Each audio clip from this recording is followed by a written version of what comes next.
Euzubillahimineşşeytanirracim. Bismillahirrahmanirrahim. Rabbi şrah li sadri ve yessir li emri ve ehlul ukdeden min lisani yefkahu kavli. Selamun aleyküm ve rahmetullahi ve berekatuh. Inshallah, we will continue with studying Surah Yasin. Last week we studied, I guess, 12 verses, and we will continue with, inshallah, 13, verse 13. So as a just quick recap, what we studied so far. So first of all, is there any volunteer to summarize what we studied so far? Maybe very quickly. I would really appreciate. Yusuf puts cross, meaning I can, I guess, summarize it multiple times. So go ahead, please, Yusuf. Please go ahead. Oh, okay. So maybe I misunderstood the sign you put. Okay, so far we studied how we approach Quran, and specifically this verse, which was summarized by very like a few verses, in which we said consider this Quran full of wisdom, or you can say we swear on Quran, which is full of wisdom, Hakim. And also we interpreted the first verse, Yasin, as being referring to human being. Thus we said, okay, this verse is speaking to a human, as myself or yourself, and we should approach it with our human qualities, with our human tools. And we will see this maybe in more detail, inshallah, today. And then whatever follows in these verses, we should remember that it is being a speech of a creator who is wise, because Quran is full of wisdom. We should approach with all these in mind. And then we talk about messengers. We talk about how messengers could be about the messengers, like in its literal meaning, the prophets, or also talking about ourselves, how we also acting as a messenger, or even everything in creation, or everything about us being a message carried to us, so that we pursue a straight path. And then we talk about how our Creator does not let us alone, leave us alone, even in our worst situation, that we are so stubborn for disbelief, in disbelief, we are so lost in disbelief, but still a message reaches us to warn us. There are many others, of course, the details that we discussed, but I like to save time. I'm not going over all of them. And then we talk about how message can benefit from some, while cannot benefit the others because of their attitudes. And we said the message would benefit those who are willing to take the reminder, whatever this message brings to them, as something serious. They are willing to take it serious and put into action. And also we talk about the fear of God or awe of God, and how seeing everything in creation as being created by someone who's beyond our reach, and our stance with respect to this being. And finally, we talk about how everything in creation, even the parts that we most regret, even the mistakes that we most regret and we are shameful, how everything in our past and in our future is being under control of the wise one, and how everything are under control and under a clear record. And of course, this opened up a window for us in which, regardless of our past, once we interact with the message, once we interact with the messenger, and once we take it serious, once we are willing to take the reminder to our hearts, have a new page, a clean page can be opened in front of us. Have our that back or that past can brought into a new life, just like that like brought back to life every moment in front of our eyes.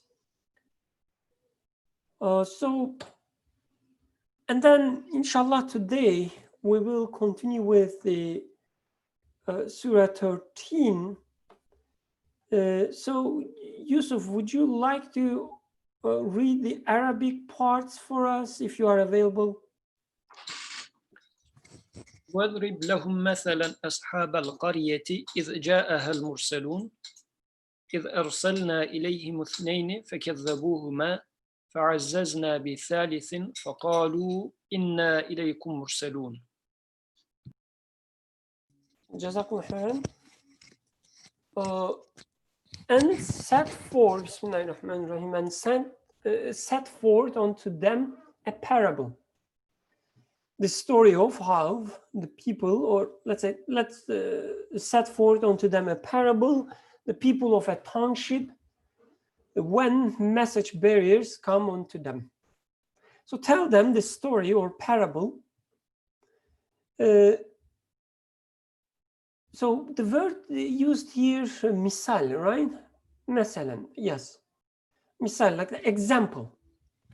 A parable, you can also take it as a story of people, a people of a township, and the story of them behaving or acting when message bearers, Rasul, or the messengers, or you can take it as prophets as well, came unto them. Lo, we sent unto them two, and they gave the lie to both. And so we strengthened with a third, and thereupon they said, behold, we have been sent unto you. And there's an addition by by God, the translator, sorry, by God.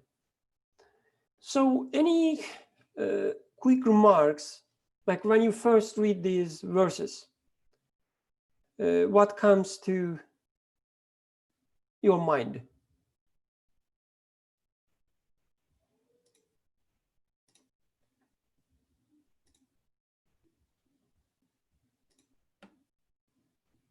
Nothing. Okay, great. So let me share some quick remarks that I have, and then we can discuss maybe in more detail. So the one thing, it says, مثلا, like misal, the parable example. Tell them or give them. It's interesting, this word daraba, it's also used for like hitting, right? So people with more Arabic knowledge, please correct me when I say something silly. So hit them or give the example to them. So the story of parable, it's being said, and it reminds me that, like, when I read this, it tells me that this is just an example. What I'm going to explain to you is just a parable so that you can learn something about yourself. But it's just, you can take it as a comparison. Like you want to, if you want to teach something to a child, like especially if it is a complex for her or his age, you explain it with examples. You say, just like, you know, your father has to go to work, or your mother has to go to work and earn money, the governments also do this, do that, whatever. Let's say you're trying to explain something in economics. Or you say, you know, just like when you want ice cream, you trying to being nice to your mother so that she will, you know, buy you ice cream. In a similar way, people act such and such. So these are you know, making the concept or making the whatever being taught more accessible. So why I'm highlighting this, because like when I see the word like parable or misal or a story, my mind should not you know, go to the direction or waste its time by questioning like, oh, when did this happen? Was it, you know, in this city or that city? The guy is mentioned here, the third messenger or the second messenger, whatever, and we will see another person running, coming by after them. There are a lot of stories in history, historical accounts, saying that, oh, that person was this guy or that guy. But Quran says this is just a parable. Like, do not waste your time trying to find out who was the guy or trying to find out when this happened. Because it's just a parable. It's not even certain that what is narrated here happened at a certain time point. Maybe it's just a made-up story.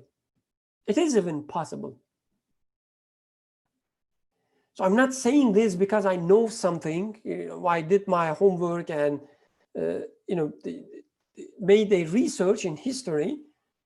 No, because Quran tells me that I don't have to make such a research on history when I try to benefit from this verse, because it's just a parable.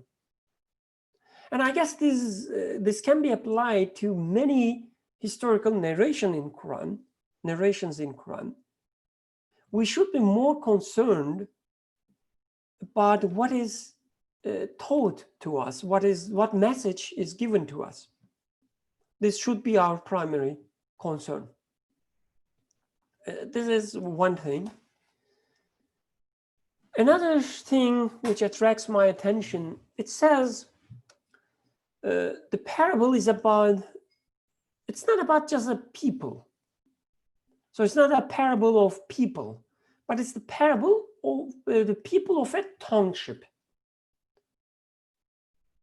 So when messengers,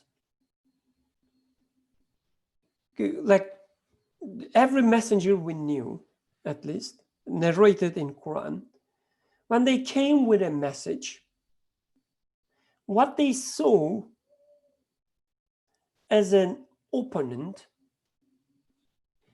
was not only individual people, but also was a culture, was an entire township, was an entire civilization they had to face with. Sometimes this civilization and the culture helped them, sometimes didn't help them. Most of the times, actually, didn't help them.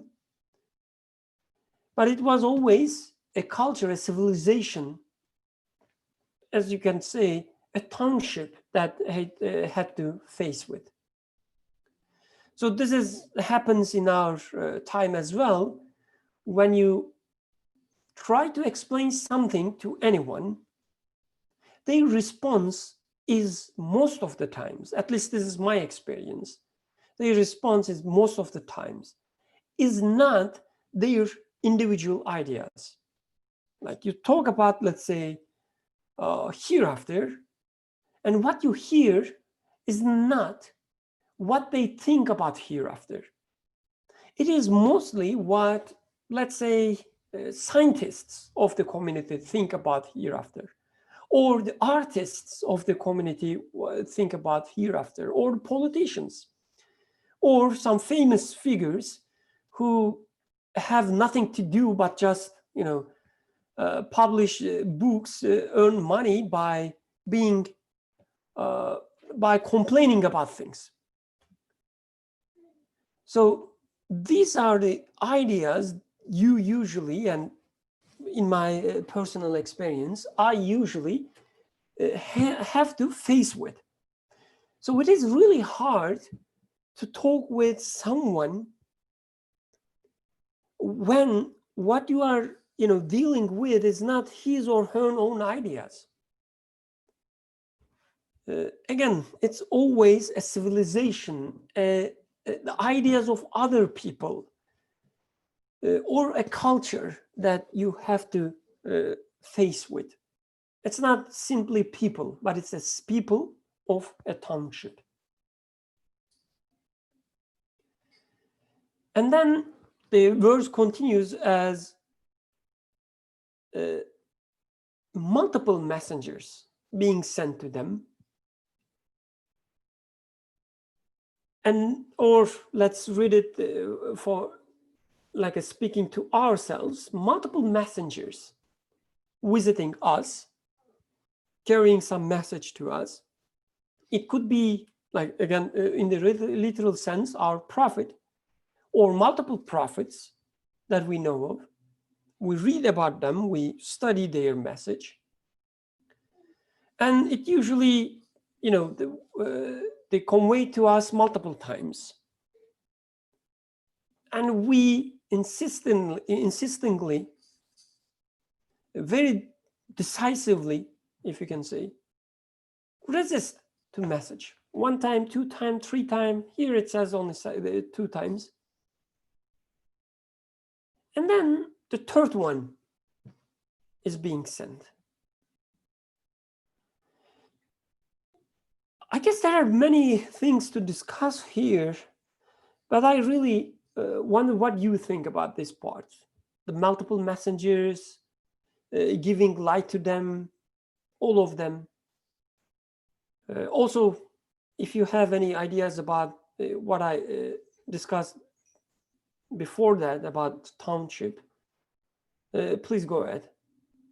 So I'm just waiting if anyone has any thoughts, comments on this part.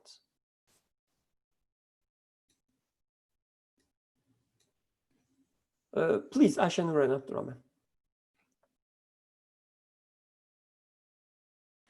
So, just I have a general comment because I want to add my voice and help you. So thank you for the discussion, first of all.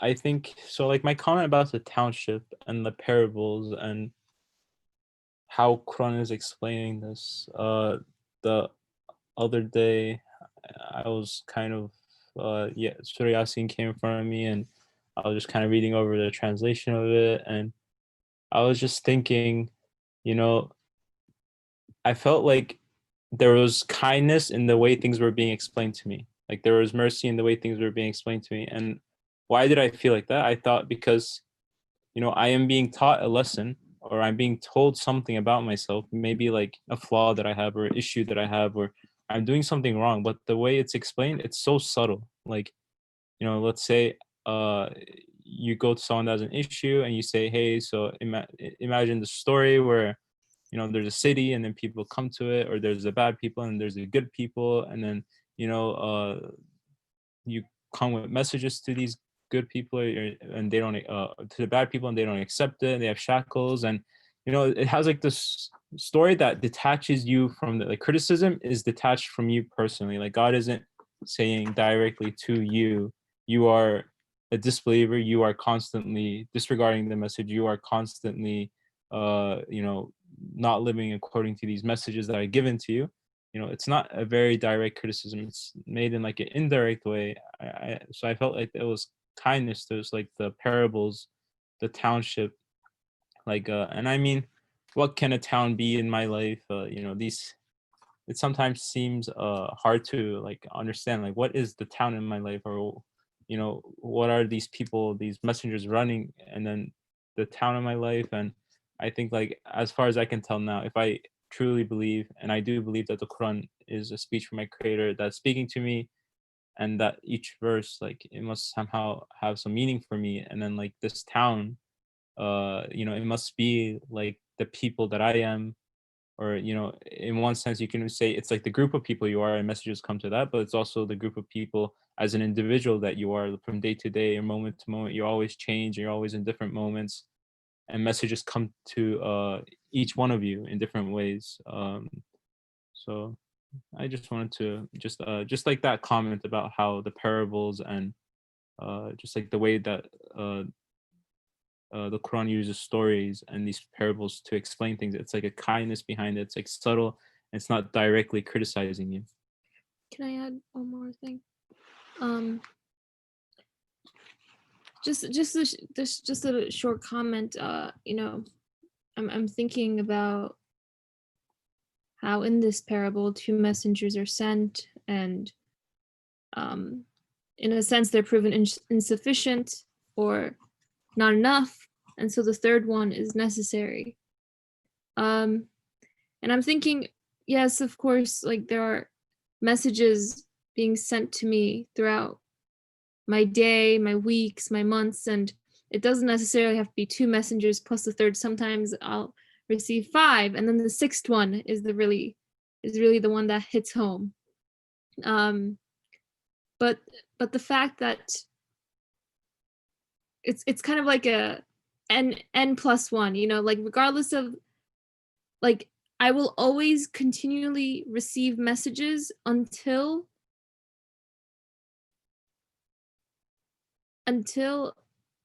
I guess, I mean, I'm thinking out loud a bit here.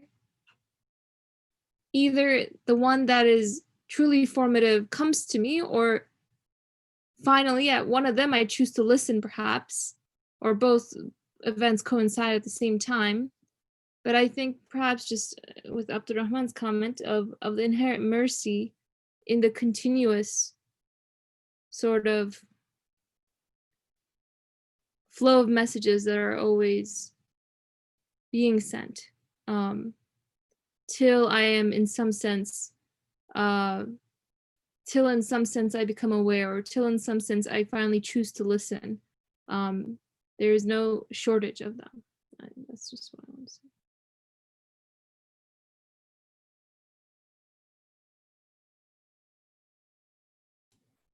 Oh, thank you. Thank you. Jazakallah khairan. Yusuf, please go ahead. What attracted my attention from the beginning of the surah, he was talking about messenger being sent to a qawm, like a group of people, but then majority of them not believing. But then when he talked about the ones that are believing, he said, you can only warn those who are taking the message to the heart.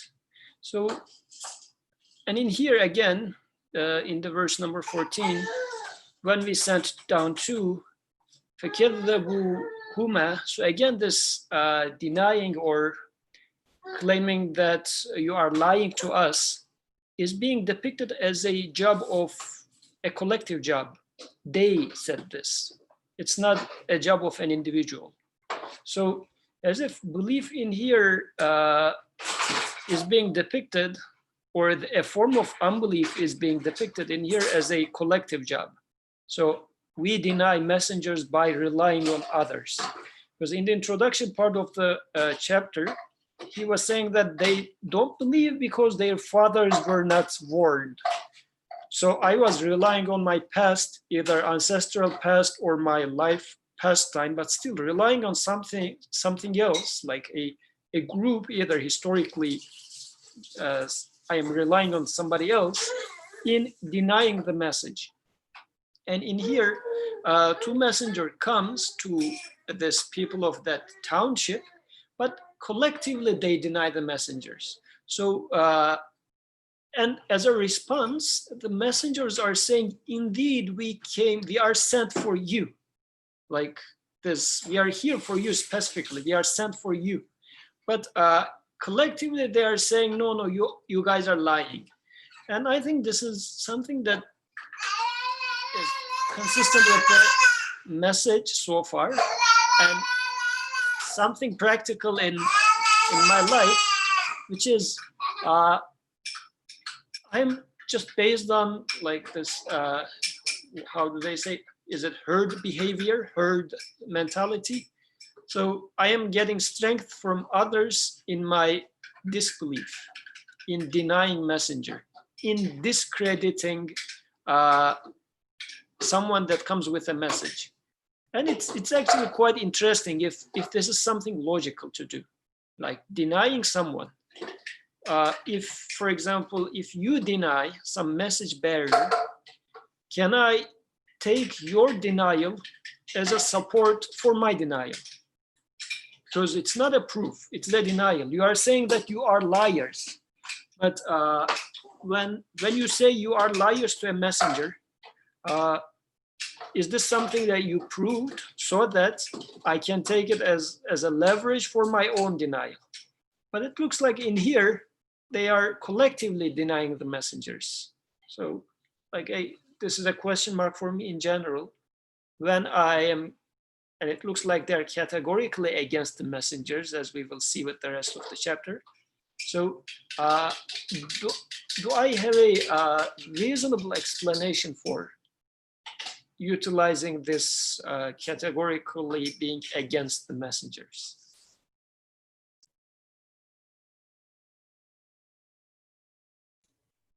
Oh, thank you. Any other thoughts on that part? Yusuf, please go ahead. And also in here, I don't know what we can say about this, but the messengers are emphasizing that indeed we are sent for you, as if like it's something certain. I don't know where they are getting the certainty. So for instance, I mean, this is what parents generally say when they want the child to eat spinach. They say, indeed, I am willing your good. This is why you should eat spinach. And this is never clear in and of itself to the child because it doesn't taste good. So what sort of a claim is that? It's just my mom is claiming. So shall I take it on face value, so on and so forth? In here, the messengers are as if so certain that indeed we are sent for you.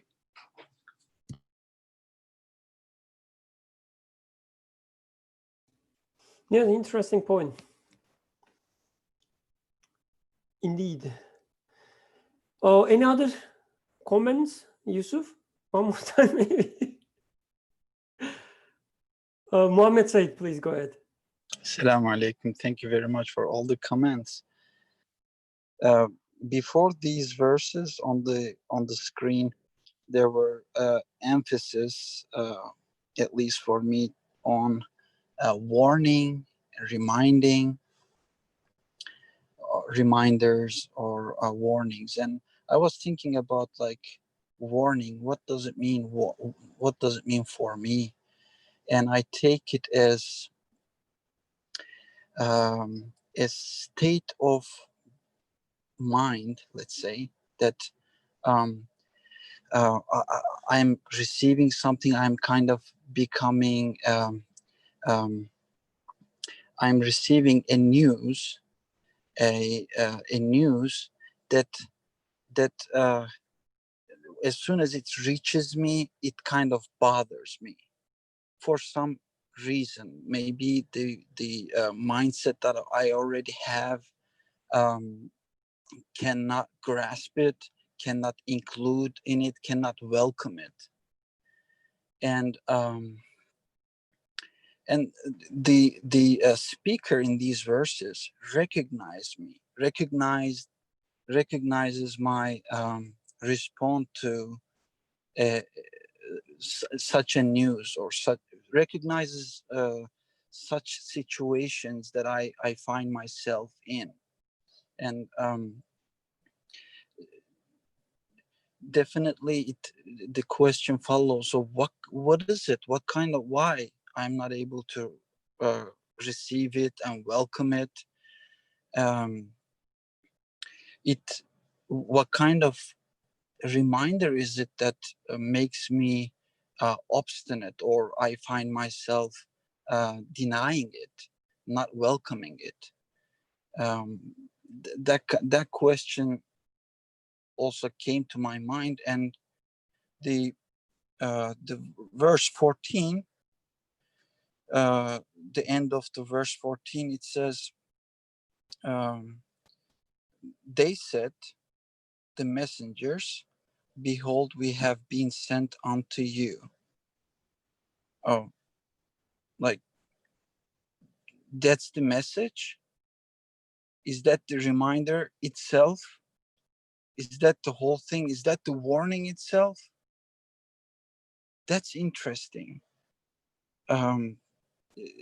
Because it's probably, or not probably, since I am thinking myself, as me, and the things, now I'm outside, it's raining, and then somebody's coming and telling me that it's being sent.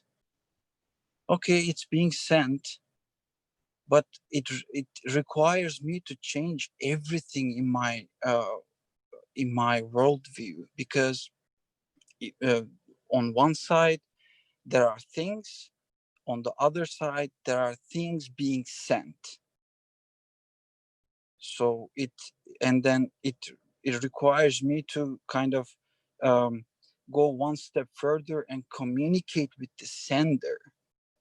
I think that's the difficult part for me, and the speaker recognizes and tells me about me.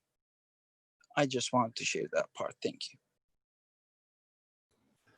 Alhamdulillah, this is a very important point indeed, because like things being sent, and this is the message which disturbs me and them. And we will see in the following verses, this is exactly what they and what we reject, what we cannot accept. We will say in following verses that no, the most merciful one didn't send anything, has not sent anything, we will say. So this being sent part is really important, because we are accustomed to take things as by being themselves. They happen themselves, or they're like, I create them. I have my ideas, which belongs to me. I have my emotions, which belong to me. They are not being sent. I own them. But the Creator tells us, and the message tells us, that no, everything you have is being sent to you. You don't own anything. Your family is being sent to you. You didn't choose it. Your daughter, your son is being sent to you. You didn't choose them. They don't belong to you. Your fears, your excitements, your love, your hatred, it's being sent to you. They are all messengers, and they are all being sent to you. And what I do, I give lie to them. I say, no, this is not true. Whatever you're telling me is not true. You are not created. You are not being sent. You happen to happen in me, this emotion that I have, or I ate too much. Just before the discussion does, I'm not able to speak, and there's a lot of gas, so I feel awkward. I feel depressed. That's the reason. Nothing being sent. That's a very important point. There was also emphasis in all these comments, emphasis on continuation of things. So, for instance, our brother Abdurrahman nicely put it as things being very kind. There's a continuation. Every mistake we do, regardless of how many times we repeat it, as Aishanur said, there will be a new message, a new one, a new one. It will continue. We are not left alone again. But there's also, I guess, another aspect of it, which is the continuation of messengership. So again, we can take it as in its literal sense, and we say, okay, yes, there's a chain of messengers, like we say, oh, there's Moses, there's Isa, Jesus, then there's Muhammad. Peace be upon all of them. There is a continuation of these messengerships, the messengers. So there's this idea of messengership, which is beyond individual messengers. Every nation, every time, like every centuries, every whatever, the people, every generations, they had some way of interacting with messengers. There's always this continuation. So we can take messengership as maybe a tree. Like there are roots, maybe first prophets, first messengers, which continues as a trunk and then branches and then leaves. But also we see that there are many people who we do not consider as, let's say, formally considered as messengers, but they are being taught by messengers, the companions of Prophet Muhammad sallallahu alaihi wasallam, for instance, and their companions and their companions, their students and their students, until someone reaches to us. There are all these branches and leaves of this messengership. So it's a living entity. There's always a continuation. There is always a continuation of life of messengers, life of messengership. We will see in following verses this week or maybe next week, another guy who is not considered as a messenger in this story will come and try to support, not try, but support them. Another guy will come running and tell the people of township that listen to them, listen to their message. Just like our scholars come running to us and tell us that, Birkan, don't you read this message? Don't you understand this message? Here's another interpretation for you. again, there is always a continuation of the message and messengership until it reaches us. Brother Yusuf, please go ahead. So in one of the previous verses, Tanzil al-Aziz al-Rahim was mentioned when describing the scripture, the speech. So it's a revelation from the Almighty Al-Aziz and Al-Rahim, the most merciful. Now in this verse 14, for the messengers, the Creator says, فَعَزَّزْنَا بِثَالِثٍ. So in here it's translated as we strengthened, but it's still the same word, izza, azza. So as if, and when we were discussing why Almighty, why merciful, the two were being discussed, and back then when we were discussing this verse in the introduction part of the chapter, we said mercy is as if talking about like some soft feelings, goodness, but this Almighty is highlighting like seriousness. This message has a serious aspect. The Creator is not only merciful, but also Almighty. So take the message serious. And in here, the messengers are being supported. The word that is being used in there is, again, the same word, فَعَزَّزْنَا. So this also reminds me that the messengers are not always coming with like things that I would immediately love.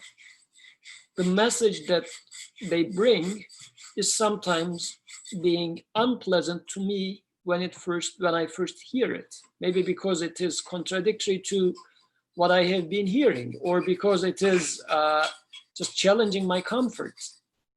Like first, let's take it as a simple example of an accident. An accident might be a messenger, but apparently it's not a merciful messenger. This is why I might say that, well, if somebody comes and says that, you know what, this accident is a messenger of God, I would say, well, God must be the one that's merciful. Why would God send me an accident? Like the very famous argument, if there was God, there wouldn't exist wars. Why is there wars then? So the same argument is as if imagining that Godness, Godhead only means mercy. There cannot be any other message, any other meaning beyond that. As if I am like a child and I only want to be entertained by God, nothing beyond that. But in here, the messengers are coming with, the way I take it as, it's a serious message. And this is why the third messenger is also being supported with this serious message in there. But again, as you said, in the next verse, the people of the town will say the merciful didn't send anything down. So if it doesn't come to the taste of my mercy, I wouldn't take it as a message from God. And since these people are being supported in terms of izzah, like the almightiness, which more highlights the seriousness, I am having a tendency to deny. And when you tell me, Yusuf, you know, this person who you are having a hard time with, take it as a message, I would say, what sort of a message? It is just the arrogance of this person, end of the story. I mean, God wouldn't, no message whatsoever in here. I don't see any wisdom, any purpose, any beauty in there. Therefore, how come? Come on, God doesn't do this sort of ugly things. It's only humans that make such ugly things, I can say, just to escape from taking a message from it and just to blame that person or the event, whatever.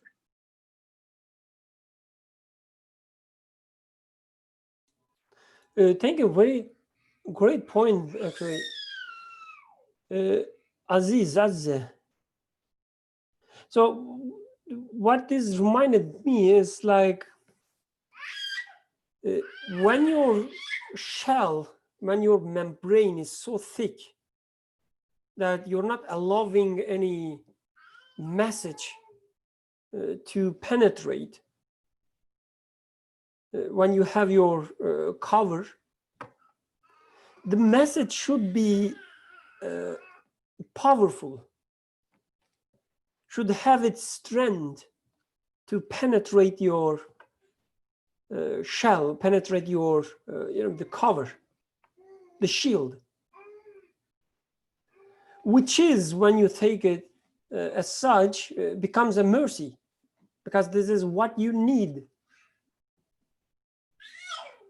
Sometimes you need medicine to treat something, and you cannot treat it by just, having nice thoughts. You have to take the medicine. And someone giving you the medicine is acting in a merciful way. But of course, you can, by denying, the purpose, the meaning behind every action, you can just concentrate on the taste of the medicine, and say that, no, this is so, this is not sweet at all. Like, the taste is not good in any way, so there is no mercy there. But once you realize it's being sent down, and specifically for you, to address a specific need of you, to cure a specific wound of you, then you see the mercy there.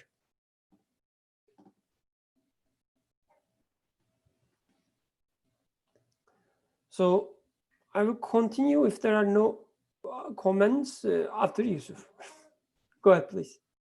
And it looks like in here, I am choosing messengers as if I want to listen from you if I like you, the message that you give me. I mean, if your message works in my favor, then I will listen to you. Regardless of the content, if this is I need or not, it's a childish attitude. But yeah, if it is tasty, then I'm going to take this medicine. If not, I'm not going to take it. As if I am unaware of my disease and I'm not concerned about being healed or anything, but I'm just interested in, if I like, I will take. If not, I will deny what you are saying. And this is because from very beginning, I am already conditioned if I'm going to listen or not. So even before the messenger speaks, let's say, if I enter the room and if someone says, are you going to accept this guy or reject this guy? I say, well, if it's going to be about, if it's to my taste, I will accept. Otherwise, I will say that this guy is a liar. So even before I hear the guy, I already decided if I'm going to deny. So denial in here is not based on anything else other than my whims.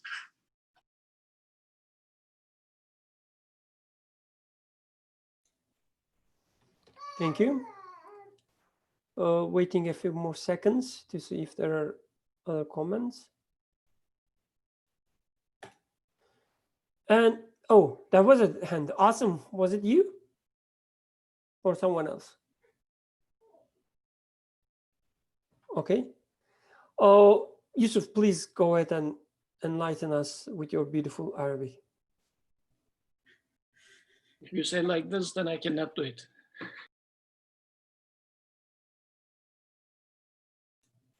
So, sorry, I didn't get it. Okay, anyways, I mean, enlightening, whatever. So it's very like wrong words to use. If I accept it, then I'm going to pretend as if I accept your, if I deny it, then I don't know it. You're putting me in a hard condition. Go ahead and read the verse, please. قالوا ما أنتم إلا بشر مثلنا وما أنزل الرحمن من شيء إن أنتم إلا تكذبون قالوا ربنا يعلم إنا إليكم لمرسلون وما علينا إلا البلاغ المبين.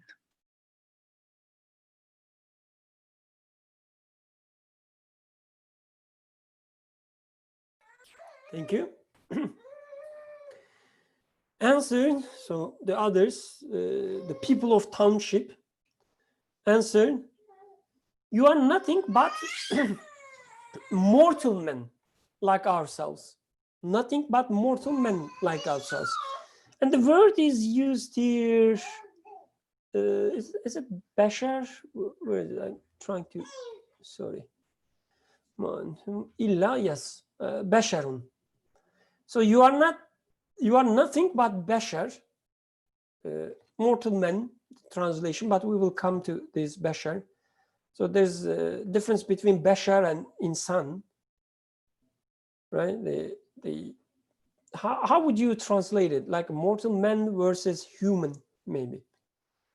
But the point is not about the gender, of course. Okay, you are nothing but mortal men like ourselves. Moreover, and the most gracious, the Rahman, has never bestowed anything from on high. So he didn't send anything. You're just lying. You do nothing but lie. Said the messengers, our sustainer knows that we have indeed been sent unto you. But we are not bound to do more than clearly deliver the message. So we will only deliver the message. That's what we are here to do. And if you are looking for evidence of our messengership, our sustainer knows that we have indeed been sent unto you. So you blame us being a liar, but our sustainer knows that we tell you the truth. But before going all these, before discussing these parts, we will probably have to discuss them next week. The first verse, let's at least finish today. You are nothing but mortal men like ourselves. So what kind of objection you see here? Messenger comes and you say, you're nothing but a mortal man, like a guy like myself. You are nothing but a bashar. So what do you see here? Especially people who haven't spoken yet. I mean, they have priority, and others, of course, can share their comments as well. Muhammad, please go ahead. And then Asim, inshallah. This is interesting. What I am understanding, what I am given from this verse is that, interestingly, being Bashar is taken for granted here. That as if being Bashar can happen by itself.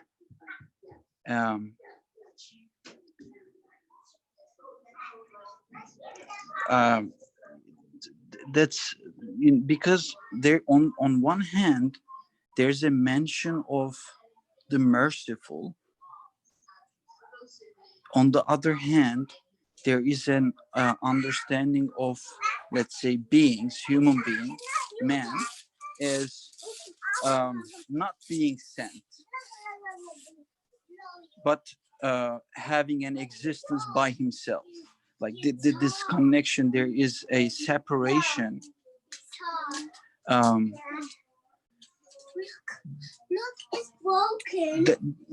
There is a separation between being human right now, being me, and saying that I am here, I am, I am a mortal man.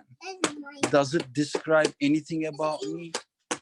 The question is still there. How am I a mortal man?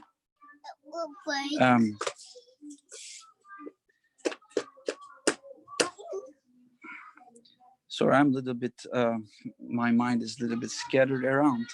I'm trying to collect my thoughts. So that's the part actually got my attention. Maybe if someone can talk about it more, I would appreciate it. Thank you. Oh, thank you indeed. Ayşenur and Abdurrahman, please go ahead.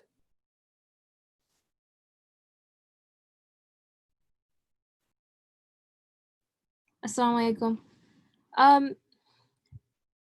This is a very interesting verse.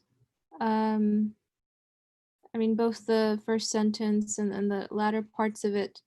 My immediate thoughts are as follows. I feel that when the townsmen from this parable are saying, you are nothing but mortal man or basharun like ourselves, in that moment they are stripping whatever meaning that these messengers are carrying and saying that you do not have any meaning to bring to us. And in a sense are saying that you are just human beings, but just meaning without meaning, and things without meaning are usually just physical, perhaps. Well, it's not possible to separate the meaning from the physical, but in essence denying a part of reality there. So that's one part of it, is that there's a denial of meaning there and a denial of wanting to accept meaning when it is being presented. My second thought is that it's interesting that they say, moreover, the most gracious has never bestowed anything of revelation from on high. These people, they're not denying the most gracious. It's very interesting. And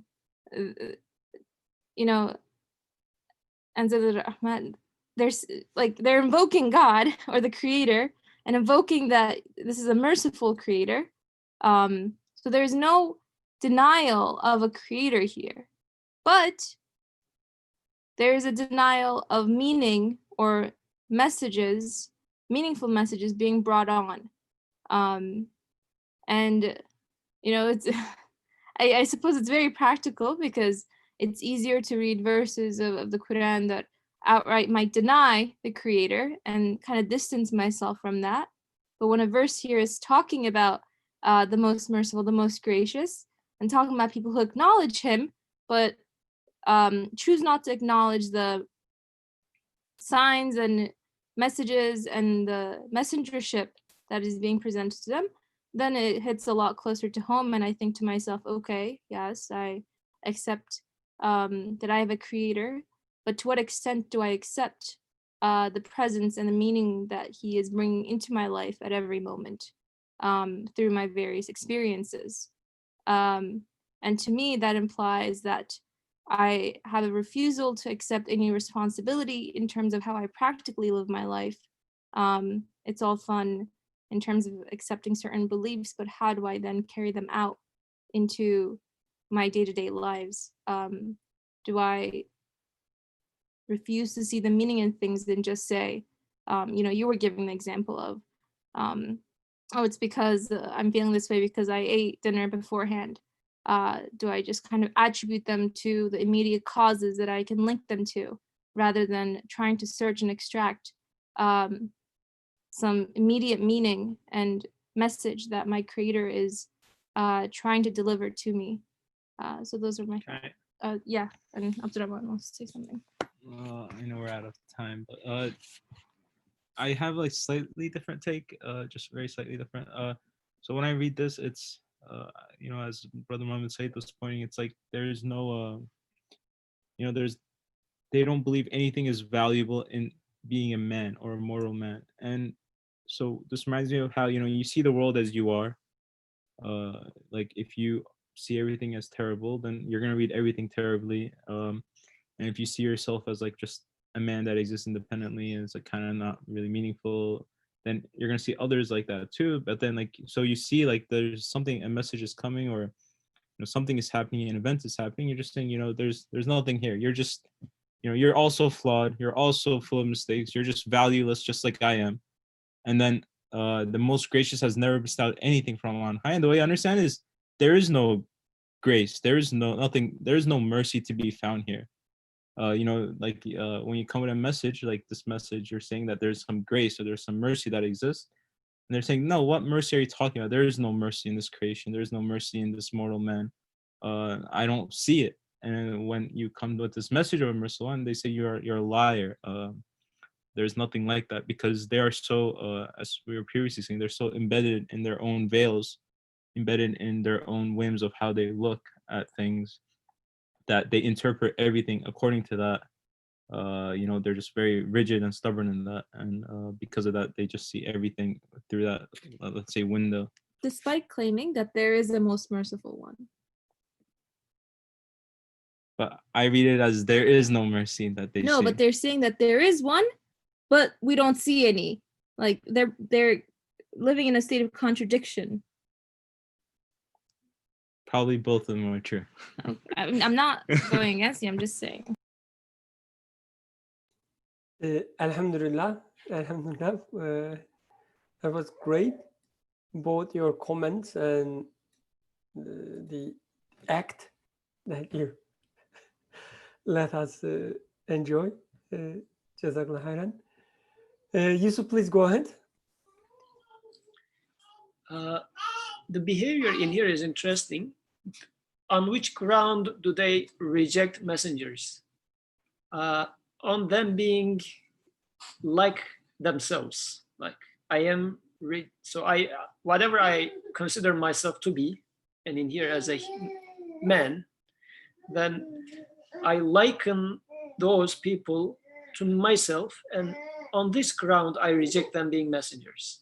So when somebody comes to me with a message and claiming to be a messenger, rather than listening to the message and saying that this doesn't make sense, a messenger wouldn't say such and such, and on this ground I am rejecting your claim, this is not being done in here, but rather you are like me, how come you can carry me a message?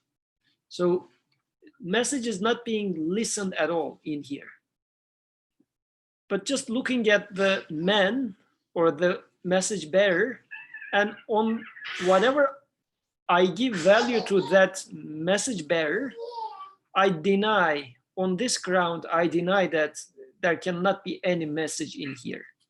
I'm not even considering the message. I guess this is the attitude, because I'm not open to the message. This is why I'm not even listening to it. But I need some sort of a handle to strengthen my claim, which I say, well, it's just like me. And I already believe in myself that there is no message, no meaning whatsoever. And he is like me. So what am I going to learn from that person? I am lost. He's as lost as I am, because he must be as lost as I am, because he is human like me. So, I mean, this is the attitude in here is being close to message. This is why no mentioning of their message is in this sentence. It just says, you're like us. But it should have been the other way around. If I was looking for some sort of a meaning, I would look for a messenger. And then if I see some messenger, I would say, well, okay, I was expecting such a thing.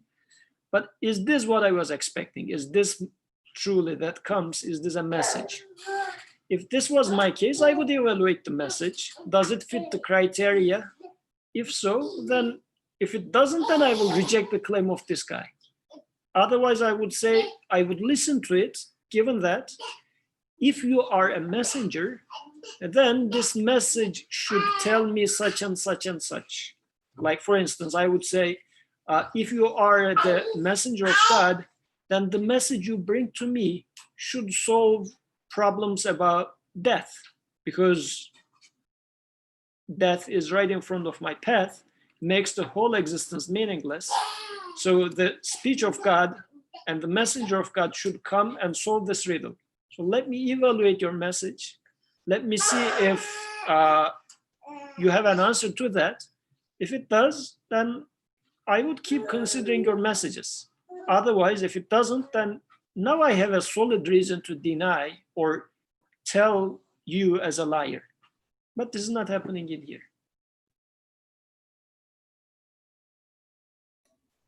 Oh, thank you. I guess very similar to what's being said so far. There is also a part here, the one aspect here. It says, like, you are bashar, mortal men like ourselves. We are just mortal men like yourself. And we see in many places in Quran, we hear similar objections. Why messenger is not among angels, or why at least some angels accompanying the messenger. Why he is just walking in marketplace, eating food like us.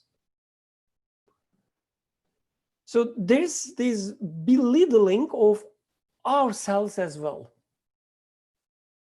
Because we see ourselves as nothing but bashar, which is advanced animal.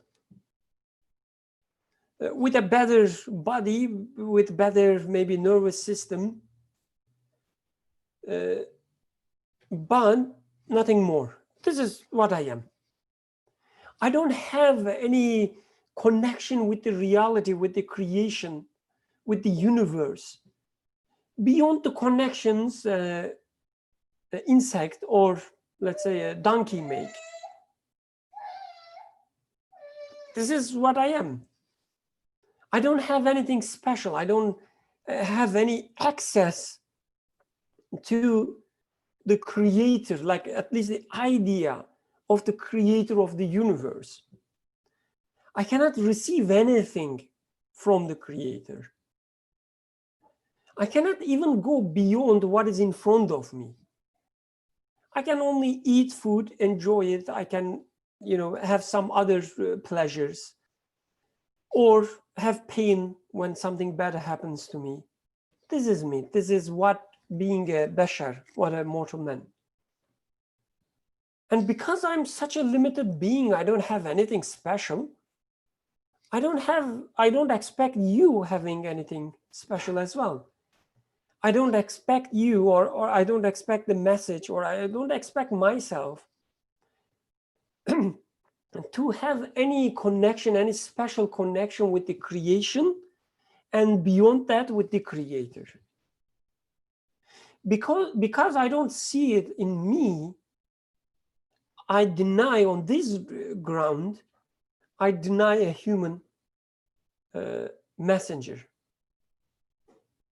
Messenger must be something special, because I don't see how special I am, how infinitely many connections I have with the creation, how every connection I have has in itself infinite different dimensions.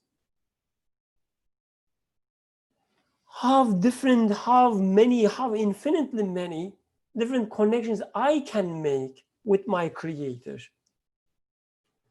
How with infinitely many different names I can know my creator. How infinitely many messages I can receive from my creator. I deny all of these. I belittle myself. I deny my humanity.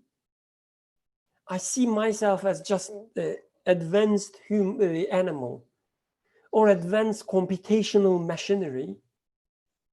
Thus, I don't expect anything from myself, let alone others. You are nothing but a mortal person like myself. And inshallah, let's stop here. We intend to continue with this verse 16 and so on next week, inshallah.